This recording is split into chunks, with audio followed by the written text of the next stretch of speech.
Reconciliation. What is it? What is reconciliation?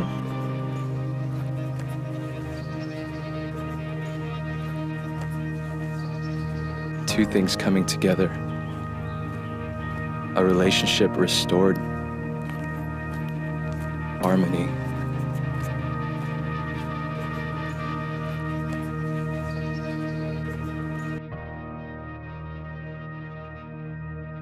Well, reconciliation is, I guess, the act of reconciling something. I think of it as like bringing harmony with two people or a group of people, whatever way you want to see it. But the significance of reconciliation is recognizing that there is something that is broken in between a relationship. You have to understand that there is some sort of brokenness in the beginning for that to become a process. And I think that's the beauty I find in it. And I guess the reconciliation is bringing the relationship together. You know, when I think of reconciliation as far as the church, I think of the Pentecost. I think of the Acts Church, where there was a separation of believers before the resurrection of Christ. And because of Christ's resurrection and the giftings of the Holy Spirit, there was a reconciling of the body of church, and it was something that Jesus had promised for us. Jesus had to die and resurrect for his people so that they can be reconciled with him, and so that the local body could reconcile with one another.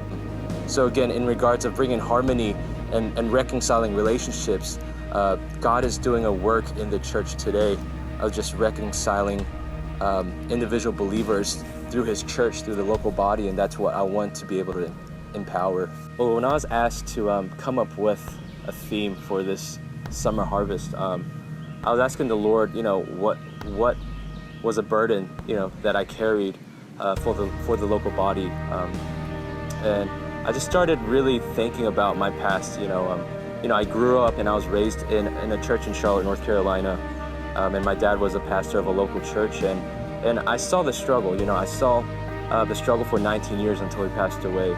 And I was asking myself and the Lord, what is this? Is this the church that you call in the Bible? Is this the church that you wanted? Why is there so much brokenness? Thankfully, God had met me through college, and he's continually been pressing onto my heart the second generation Korean American local body, telling me, this will be restored. We understand the many concepts of the Bible. We understand the gospel. We understand that Jesus died and resurrected for the body. I mean, that's not something that we can disagree upon. But I think the problem with many of us, including something that I discovered in myself, is that we don't let these things come to life.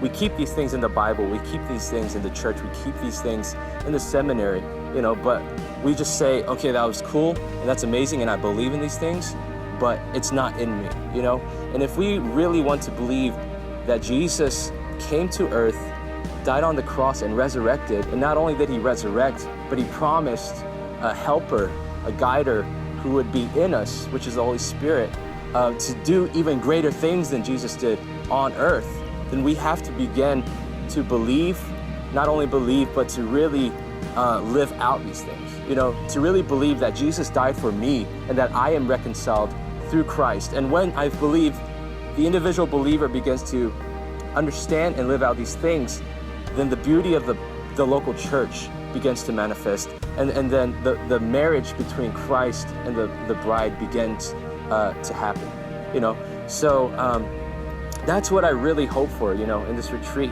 that we would come together as a body, whether you're from a Methodist, Baptist, or Pentecostal background, whatever it may be, we're here for one reason, to really understand that in Colossians 1:19, that God desires to reconcile all creation. There is nothing that is left out, but all created things would be reconciled through Jesus Christ, And I pray and I hope for the local body to really live this out and to be reconciled through Christ, so that the hope could be declared amongst the lost. And I pray that this summer we will get a glimpse of that.